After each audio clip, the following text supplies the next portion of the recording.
Bom dia, meus queridos alunos. Espero que vocês estejam bem. Hoje nós vamos falar sobre o capítulo 18 de língua portuguesa. Vamos começar a falar sobre pronomes. Vamos começar porque não vamos ver todas as classificações de pronomes nesse capítulo. Nos capítulos seguintes, nós vamos continuar falando sobre as outras classificações possíveis. Bom, pronome é, do ponto de vista morfológico, a palavra que varia em gênero e número. Do ponto de vista semântico, uma palavra que tem significado normalmente contextual, ou seja, ela adquire um significado no contexto em que é utilizada. Do ponto de vista sintático, é a palavra que acompanha ou substitui um nome. Logo, pode funcionar como núcleo ou como um determinante dele. Bom, classificação. Há 6 tipos diferentes de pronomes na língua portuguesa. Como eu já disse, não vamos falar sobre todos hoje, mas vamos passar nos capítulos seguintes por essas classificações. Mas são elas, pronomes pessoais, possessivos, demonstrativos, indefinidos, interrogativos e relativos. O primeiro que nós vamos ver hoje é o pronome pessoal. São pronomes que caracterizam as pessoas do discurso, ou seja, indicam quem fala, com quem se fala e de que ou de quem se fala. Olha, coloquei um quadrinho aqui para você lembrar, né? Dos pronomes pessoais do caso reto, pronomes pessoais do caso oblíquo, os átonos e os tônicos.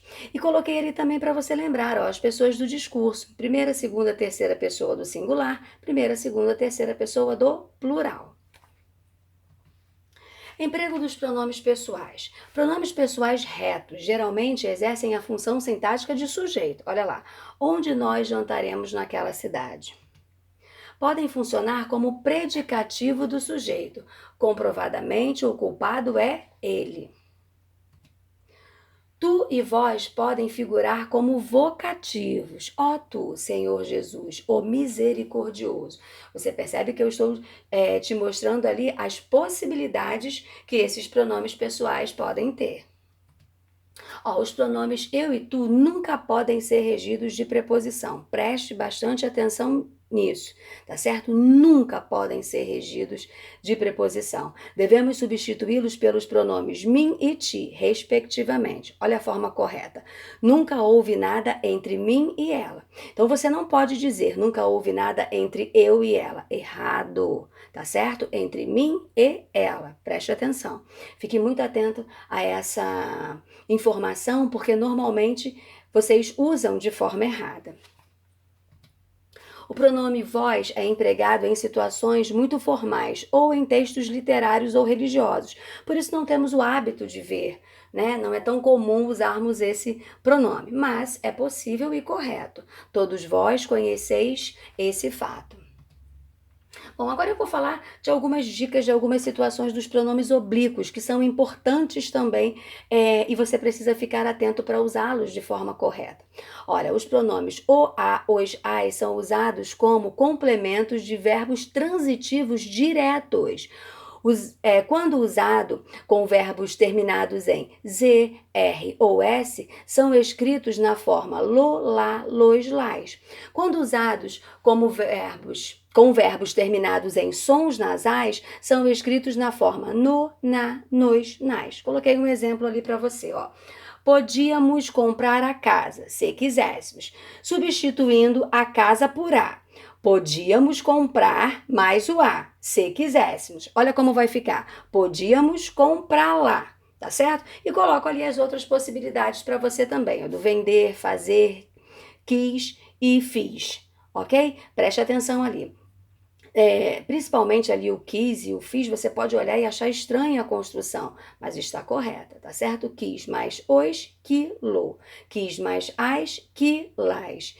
E fiz mais a, fi, lá, ok? Os pronomes oblíquos também podem indicar posse em frases como cortaram-me o cabelo. Esse me é igual a meu cabelo. Então você percebe que ali fica clara a ideia de posse. O pronome si e consigo são pronomes reflexivos no português do Brasil. Portanto, devem ser usados para terceira pessoa somente. João falava consigo próprio. João viu a si mesmo. Pronomes nos, vos e se, além de poderem ser reflexivos, podem também serem chamados de recíprocos, quando indicam que houve reciprocidade na ação. Os amigos se viram, nós nos vimos na rua. Atenção à mistura de tratamento. Evite usar pronomes de segunda e terceira pessoas para o mesmo interlocutor. Fique atento porque é um erro muito comum também. Para a gramática normativa, isto é um desvio. Aí eu coloquei o exemplo ali para você, ó. Olha a primeira situação que eu coloquei. Maria, você sabia que te vi na rua esses dias? Você, terceira pessoa. Te, segunda pessoa. Muito comum usarmos essa construção, mas não é assim. Olha o correto. Maria, você sabia que a vi na rua esses dias? Ou, Maria, tu sabias que te vi na rua esses dias? Pronome de tratamento. Vamos só lembrar desses pronomes. São pronomes pessoais usados para se referir a pessoas de acordo com os cargos ou determinados títulos. Coloquei 2 exemplos ali só para você lembrar. Lógico que existem outros. Vossa Alteza, príncipes, princesas e duques. Vossa Majestade, reis, imperadores. Bom, agora nós vamos lembrar de uma situação aí que é muito importante e que costuma confundir vocês. Lá na página 795 da sua apostila, ele vai nos apresentar os valores morfossintáticos e semânticos da palavra ser. Nós vamos ter que identificar esses valores que essa palavra pode assumir. Observe. Partícula de realce ou expletiva. Trata-se de uma forma discursiva, não tem função sintática nem significado, que serve para enfatizar a realização de uma ação. Pode ser retirada da oração e aparece na voz ativa. Então, eu te dei ali algumas características, algumas informações para que você consiga identificar a partícula de realce ou expletiva. Olha o exemplo que eu coloquei. Ele foi-se embora. Aí esse se é uma partícula de realce. Posso inclusive retirar. Ele foi embora. Não compromete o sentido da minha oração, ok? A outra possibilidade, quando é parte integrante do verbo, aparece nos verbos pronominais. O que são os verbos pronominais? Aqueles que vêm acompanhados de pronome. Serve como suporte para a conjugação do verbo. São conjugados sempre com o pronome. Por exemplo, esforçar-se, arrepender-se, vangloriar-se, entre outros. Aí coloquei um exemplo para você aqui, O trabalhador suicidou-se após o problema revelado. Tá certo? Então, nessa situação, esse outro exemplo que eu coloquei aí para você, fica claro que ele é uma parte integrante do meu verbo.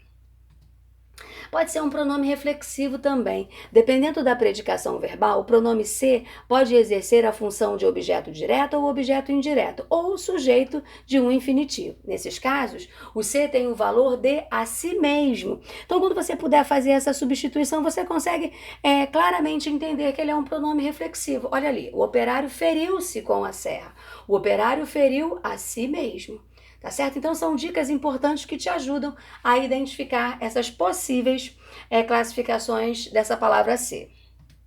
Pronome apassivador. Liga-se a verbo transitivo direto ou verbo transitivo direto e indireto, na voz passiva sintética. Uma maneira prática para reconhecer esse caso é tentar construir a voz passiva analítica e equivalente. Quando você consegue fazer essa inversão da voz verbal, você tem certeza que ele é um pronome apassivador. Olha ali o exemplo que eu coloquei para você, Anulou-se uma questão, faz a inversão. Uma questão foi anulada, sem problema. Pode ser também o índice de indeterminação do sujeito. Liga-se a verbo intransitivo, verbo transitivo indireto ou verbo de ligação, sempre conjugados na terceira pessoa do singular. Identifica-se facilmente esse caso porque a palavra ser pode ser substituída por alguém ou ninguém. Olha aí a outra dica para você conseguir identificar esse índice de indeterminação do sujeito. Então, essas dicas precisam estar claras na sua cabeça, porque na hora do exercício você vai usar para ter certeza dessa classificação. Olha o exemplo, Vive-se muito bem no interior. Alguém vive bem no interior.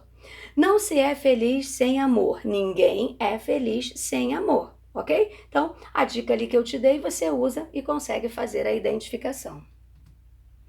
Os pronomes pessoais como formas catafóricas ou anafóricas. Vamos ver essa outra possibilidade com o uso dos pronomes pessoais. Diz-se que um pronome é catafórico quando ele antecipa um elemento textual, anuncia o que vai ser dito. Então, esse pronome, como ele diz ali claramente, ele vai antecipar, ele vai anunciar o que ainda está por vir dentro do texto. Reproduzir o exemplo que está na sua apostila. Você percebe que os pronomes que estão em negrito ali são os pronomes que aparecem com a referência catafórica. E ele já começa assim. Ele tem sempre a mesma postura de acolhimento a todos os que chegam de outros rincões. Ele quem? Ele ainda não disse quem é.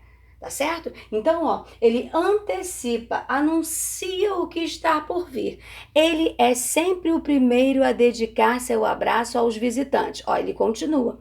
E aí, lá no finalzinho do texto, você percebe, ele é o Cristo Redentor. Então, aí o pronome foi usado como uma referência catafórica, porque ele anuncia o que ainda está por vir no texto. Ok? Sempre que isso acontecer, você sabe que você vai ter uma referência catafórica.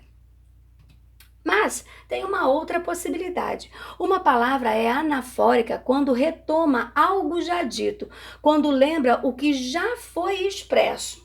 Agora você percebe que o pronome vai aparecer depois que o termo for mencionado. Também reproduzi o exemplo lá da sua apostila, da página 797.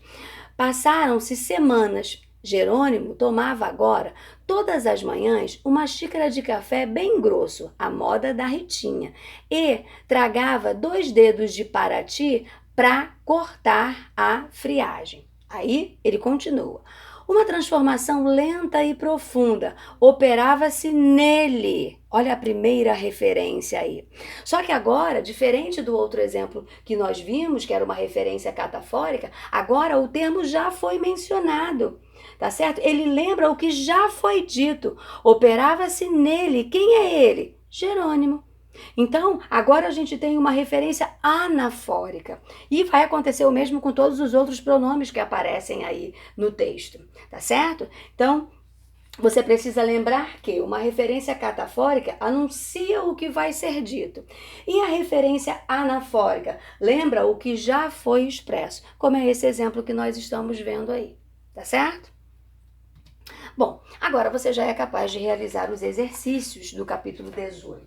Qualquer dúvida que você tenha, você sabe, é só chamar, ok? Tenham uma excelente semana, continuem em casa, cuidando da saúde de vocês e estudando, tá certo? Fiquem com Deus. Um grande beijo.